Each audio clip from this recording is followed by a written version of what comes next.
बिस्मिल्लाहिर्रहमानिर्रहीम अस्सलाम वालेकुम। मुझे कंप्लेन मिली थी कि पहले जो वीडियो बनाई गई थी जिसमें मैंने क्वेश्चन नंबर 2 जो है एक्सरसाइज 9.3 का वो जो समझाया था उसकी वीडियो क्लियर नहीं आई थी, तो मैंने कहा कि एक और वीडियो बना के तो आप लोगों को अच्छे से अगेन समझा दूँ। तो चलते हैं हम क्वेश्चन की तरफ। क्वेश्चन की स्टेटमेंट है evaluate the following tangent pi over 3 minus tangent pi over 6 over 1 minus tangent pi over 3 into tangent pi over 6। ठीक है, यहाँ पर हम टेंजेंट पाई ओवर 3 की वैल्यू लिखेंगे जो कि आती है square root 3 minus tangent pi over 6 की वैल्यू आती है 1 over square root 3 over 1 plus tangent pi over 3 की वैल्यू स्क्वायर रूट 3 और टेंजेंट पाई ओवर 6 की वैल्यू 1 ओवर स्क्वायर रूट 3।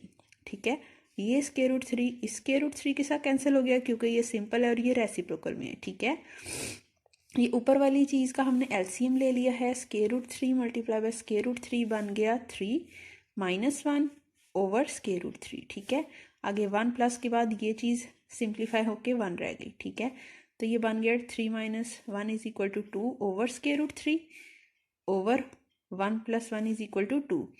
अब ये भी ऊपर आ रहा है और ये भी ऊपर है, तो इसलिए हम ये 2 को इस 2 के साथ कैंसिल कर देंगे और ये ऊपर रेसिप्रोकल में है तो इसे हम लोग वैसे ही लिख देंगे। तो इसका आंसर आ गया 1 ओवर स्क्वायर रूट 3। ठीक है, ये क्वेश्चन हो गया सॉल्व। ठीक है, क्योंकि हमने इस चीज़ को सॉल्व करके इसका आंसर निकालना था। अब हम चलते हैं इसके पार्ट 2 की तरफ।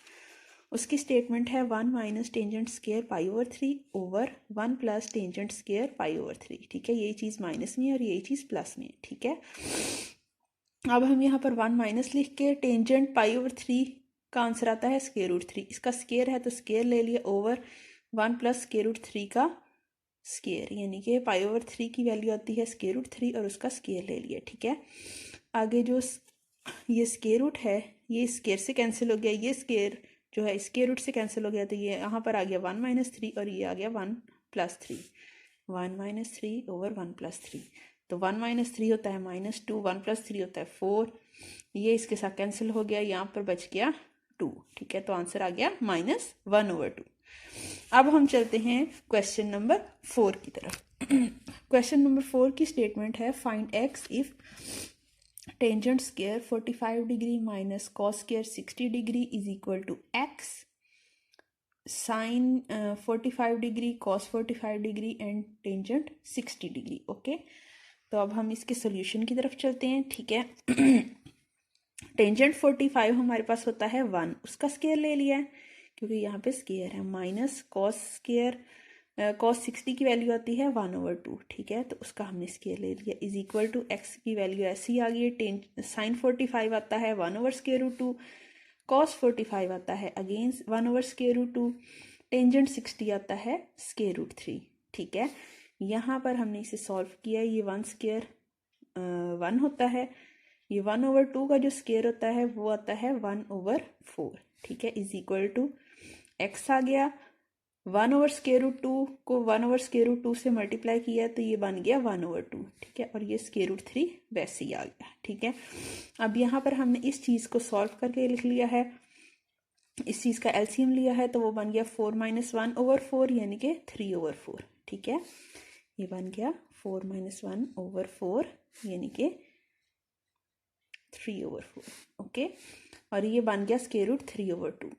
ठीक है, यहाँ पर हमने x की वैल्यू फाइंड करनी है तो ये x वैसे ही रहेगा और इस चीज़ को हमने उस साइड पे जाके उल्टा देना है। ठीक है, तो ये 3 ओवर 4 वैसे ही आ गया और इस चीज़ को जब हम उल्टाएंगे तो जो 2 नीचे था वो उधर जाके ऊपर हो जाएगा, स्क्वायर रूट 3 जो ऊपर था वो इधर जाके डिवाइड हो जाएगा। इस 2 को इस 4 से कैंसिल करेंगे तो यहाँ पर 2 बचा। ठीक है, और इस स्क्वायर रूट 3 को 3 के साथ कैंसिल करेंगे तो स्क्वायर रूट 3 बचेगा, वो इसलिए क्योंकि अगर हम सिंपल 3 को आप 2 टाइम्स स्क्वायर रूट 3 भी लिख सकते हैं। ठीक है, तो 1 स्क्वायर रूट 3 दूसरे स्क्वायर रूट 3 से कैंसिल हो गया तो 1 स्क्वायर रूट 3 बच गया। सो एक्स की वैल्यू बची स्क्वायर रूट 3 ओवर 2। ठीक है, तो एक्स की वैल्यू हमारे पास स्क्वायर रूट 3 ओवर 2 आती है। अब हम चलते हैं नेक्स्ट क्वेश्चन की तरफ। ठीक है, जो कि है हमारे पास क्वेश्चन नंबर 6। क्वेश्चन नंबर 6 है find the values of trigonometric functions of the following angles. First part है इसका, हमने ये जो ट्रिग्नोमेट्रिक फंक्शंस ये जो एंगल्स गिवन है हमने इसके ट्रिग्नोमेट्रिक फंक्शंस निकालने हैं, ठीक है। इसका फर्स्ट पार्ट हम करते हैं 390 डिग्री। ओके, तो ये देखिए, find the values of trigonometric functions of the following angles, ठीक है। फर्स्ट पार्ट है 390 डिग्री। आपको क्वेश्चन की स्टेटमेंट याद होगी कि हमने ये जो एंगल्स वाले क्वेश्चन है इन्हें हमने इस तरह से ये फॉर्मूला लगाना है, theta is equal to theta plus 2k theta, ठीक है। तो ये वाला जो थीटा है 390, इसे हमने लिखना है थीटा की कोई सी भी वैल्यू प्लस 2k की वैल्यू और पाई की वैल्यू, ठीक है। पाई जो होती है, यहाँ पर हमें इन्होंने पाई नहीं गिवन दी हुई, तो इसलिए हमने इसे डिग्रीज की फॉर्म में लिखना है। पाई जो होती है वो 180 डिग्री के इक्वल होती है, ठीक है। तो 2 को 180 से मल्टीप्लाई करते हैं तो वो बनता है 360, ठीक है। तो 360 के यहाँ पर हम 1 पुट कर देंगे k की वैल्यू, ठीक है। 360 के अंदर आप क्या ऐड करेंगे कि वो 390 बनेगा, ठीक है। 360 प्लस 30, तो यहाँ पर थीटा की जगह हम 30 पुट करेंगे, 360। ओके, ये बनता है 360 प्लस 30 इज इक्वल टू 390, ठीक है। तो पहले हमारे पास थीटा था 390, तो अब हमारे पास जो कन्वर्टेड थीटा है वो होगा 30, ठीक है। सो हमारे पास जितने भी ट्रिग्नोमेट्रिक फंक्शंस हैं, sine, cos, tangent, cosecant, secant और कोटेंजेंट, उन सब के अंदर हम साइन 30 को 390 की जगह हम 30 पुट करेंगे, ठीक है। सो हम फाइंड आउट करेंगे साइन 30, कॉस 30, टेंजेंट 30, फिर कोसेकेंट 30, सीकेंट 30 और कोटेंजेंट 30। इस तरह से हमने सॉल्व करने हैं। मैं आपको सिंपली ये फॉर्मूला लगा के थीटा की वैल्यूज निकाल के दूंगी, ठीक है, और आपने बाकी इसे ट्रिग्नोमेट्रिक फंक्शंस के साथ खुद ही सॉल्व कर लें। पार्ट 2 है इसका -330, ठीक है। तो हम वही फॉर्मूला पुट करेंगे, theta is equal to theta plus 2k pi, ठीक है।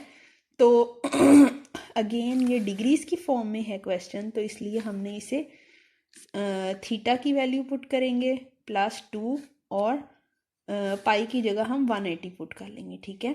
180 मल्टीप्लाई बाय 2 कितना होता है 360, ठीक है। 360 को यहाँ पर ये चीज़ माइनस में है, सो हम लोग यहाँ पर जो भी आंसर लिखेंगे वो माइनस में लिखेंगे, ठीक है। तो यहाँ पर बन गया -360। -360 में आप क्या ऐड करेंगे कि वो -330 बनेगा। सो सिंपल हमारे पास आंसर है 30, ठीक है। यहाँ पर हमारी वैल्यू आई थीटा की 30, तो हमारे पास जो कन्वर्टेड थीटा होगा वो होगा 30, ठीक है। अगेन हम इससे ट्रिग्नोमेट्रिक फंक्शंस निकाल लेंगे, ठीक है, थीटा 30 पुट करके। अब हमारे पास आता है थर्ड पार्ट, जिसके अंदर हमें 765 डिग्री स्टेटमेंट में दिया गया है, ठीक है। सो हम लोग लिखेंगे theta plus theta is equal to theta plus 2k pi, ठीक है। पाई की वैल्यू हमने 180 पुट कर दी है, 2 भी हमने वैसे ही पुट कर दी है, ठीक है। तो 2 मल्टीप्लाई बाय 180 होता है 360। 360 जो है वो इससे बहुत ज़्यादा छोटा है, तो यहाँ पर हम k की वैल्यू पुट करेंगे 2, ठीक है। तो जब हम 360 को हम 2 से मल्टीप्लाई करेंगे तो वो बन जाएगा 720, यानी कि 765 के नज़दीक तरीन बन जाएगा, ठीक है। अब हम 720 के अंदर क्या ऐड करेंगे कि वो 765 बनेगा। सो हम लोग उसमें 45 पुट करेंगे, ठीक है। 45 जब हम पुट करेंगे तो हमारे पास यहाँ पर जो थीटा की वैल्यू होगी वो हो जाएगी 45। जो हमारे पास कन्वर्टेड थीटा आएगा वो होगा 45, ठीक है। फिर उसके बाद हमने थीटा 45 रख के हमने ट्रिग्नोमेट्रिक फंक्शंस निकाल लेने हैं, ठीक है। अब हम चलते हैं फोर्थ पार्ट की तरफ जो कि है -675, ठीक है। आगे हम अगेन इसके अंदर फॉर्मूला पुट करेंगे, theta is equal to theta plus 2k pi, okay. Pi की वैल्यू हमारे पास ये डिग्रीज है, इसलिए हमने 180 डिग्री लिख दिया है, 2 वैसे ही लिख दिया है, यहाँ पर थीटा की वैल्यू हमने खाली छोड़ दी और यहाँ पर के की वैल्यू खाली छोड़ दी। ठीक है, ये माइनस में है तो यहाँ पर के की वैल्यू के अंदर हमने माइनस लिख दिया। 180 मल्टीप्लाई बाय 2 कितना बनता है 360, जो कि इससे बहुत ज़्यादा दूर है, तो इसलिए हमने इसे 2 से मल्टीप्लाई कर दिया, तो ये बन गया -720। -720 इसके नज़दीक तरीन है। ठीक है, पहले हम यहाँ पर कभी 1 पुट करेंगे, फिर 2 पुट करेंगे, फिर 3 पुट करेंगे, देखेंगे कि जो हमारे पास इस वैल्यू से नज़दीक तरीन आता है। ठीक है, तो यहाँ पर हमने -2 पुट कर दिया, तो ये बन गया -720। -720 में आप क्या ऐड करेंगे कि वो -675 आएगा। सो हम 45 पुट करेंगे, तो 45 -720 बन गया -675। सो हमारे पास कन्वर्टेड थीटा आ गया 45। ओके, अब हमारे पास अगली स्टेटमेंट है 5 की स्टेटमेंट है -17/3 पाई। ओके, अब मैंने आपको पहले एक हिंट दिया था, ठीक है, कि अगर यहाँ पर पाई होगा तो यहाँ पर भी पाई की फॉर्म में वैल्यूज आएंगी।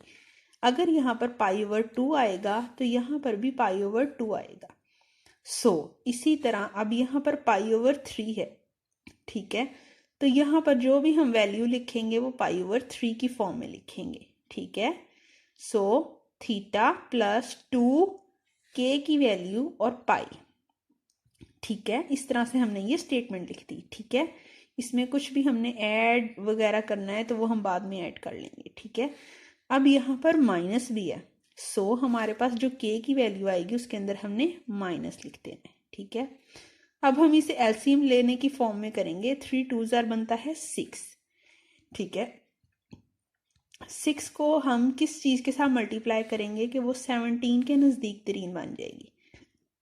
6 2 12 बन जाती है, जो कि दूर है। 6 3 18 बन जाती है। 3 2 6, 6 3 18। तो यहाँ पर बन गई ये -3 के साथ मल्टीप्लाई करा के -18 बन गई, जो कि 17 के -17 के नज़दीक तरीन है। ठीक है, -18 में जब हम 1 पाई ऐड करेंगे तो वो बन जाएगा -17। ये सिंपल हो गया। ठीक है, यहाँ पर ये 3 पाई ओवर 3 जो है ये हमारे पास कन्वर्टेड थीटा आ गया। फिर हमने पाई ओवर 3 जो है वो हमने ट्रिग्नोमेट्रिक फंक्शंस में डाल के तो हमने वैल्यू फाइंड आउट कर देनी। अब हम चलते हैं नेक्स्ट पार्ट की तरफ, जो कि है पार्ट 6। इसकी स्टेटमेंट है 13/3 पाई। ठीक है, वही बात पाई ओवर 3 की फॉर्म में है, तो यहाँ पर हमने पाई ओवर 3 लिख दिया, प्लस 2 के की वैल्यू हमने पुट की और पाई लिख दिया। ठीक है, आगे एलसीएम लेंगे। 3 2 6, 6 को हम किसके साथ मल्टीप्लाई करेंगे कि वो 13 के नज़दीक तरीन आ जाए। तो 6 2 12, 12 के अंदर जब 1 ऐड करेंगे तो वो बन जाएगा 13। ठीक है, आपको अब इजी लग रहा होगा ये क्वेश्चन सॉल्व करना, है ना। पाई ओवर 3 प्लस 2 इंटू 2 पाई। ठीक है, तो यहाँ पर कन्वर्टेड थीटा जो आ गया वो आ गया पाई ओवर 3। आगे का काम आपको पता है, हमने निकाले हैं ट्रिग्नोमेट्रिक फंक्शंस। ठीक है, आगे 8th पार्ट जो है वो आया 25/6 पाई। ठीक है, अब आप बताएं, आप खुद ही सोचें यहाँ पर क्या आएगा थीटा की वैल्यू में। यस, पाई ओवर 6 आएगा। ठीक है, पाई ओवर 6 प्लस 2 के की वैल्यू और पाई। ठीक है, तो 6 2 12 हो गया। 12 जो है वो 25 से बहुत ज़्यादा दूर है। ठीक है, 12 को आप किससे मल्टीप्लाई करेंगे कि वो 25 के नज़दीक तरीन आ जाएगा। यहाँ पर आएगा 2। ठीक है, 6 2 12, 12 2 24। ठीक है, 24 जो है वो 25 के नज़दीक तरीन है, उसमें हम 1 पाई जब ऐड करेंगे तो 24 + 1 = 25 पाई ओवर 6 इस तरह की फॉर्म में आ जाएगा। हमारे पास जो कन्वर्टेड थीटा है वो आ जाएगा पाई ओवर 6। ठीक है, अब हम चलते हैं 9th पार्ट की तरफ। इसमें अगेन डिग्री आ गई, तो थीटा = थीटा प्लस 2 के पाई। पाई की जगह हम लोगों ने 180 लिख दिया, 2 की हमने वैसी जगह रख दी, ठीक है। थीटा की वैल्यू हमने वैसी सिंपल कर दी और के की हमने खाली जगह छोड़ दी। ये माइनस में है, सो के के अंदर हमने माइनस वैल्यू लिख दी है, ठीक है। जब हम 2 को 180 से मल्टीप्लाई करते हैं तो वो आता है 360। 360 को आप किसके साथ मल्टीप्लाई करेंगे कि वो 1035 के नज़दीक आ जाएगा, ठीक है। सो 360 को जब हम 3 के साथ मल्टीप्लाई करते हैं तो उसका आंसर आता है 1080, ठीक है, जो कि 1035 के नज़दीक तरीन है। यहाँ पर माइनस है तो आप यहाँ पर माइनस समझ लें। माइनस 1080 के अंदर क्या ऐड करेंगे कि वो 1035 आए, तो वो है 45। सो हमारे पास कन्वर्टेड थीटा जो है वो होगा 45, ठीक है। आई होप आपको मेरी ये वीडियो पसंद आई होगी और आपको ये क्वेश्चन सॉल्व करने में बहुत ज़्यादा आसानी हुई होगी। अगर आपको मेरी ये वीडियो पसंद आई है तो काइंडली मेरी ये वीडियो अपने फ्रेंड्स के साथ लाजमी शेयर कीजिएगा ताकि उन्हें भी क्वेश्चन सॉल्व करने में बहुत ज़्यादा आसानी हो सके। Thank you so much. अल्लाह हाफिज़।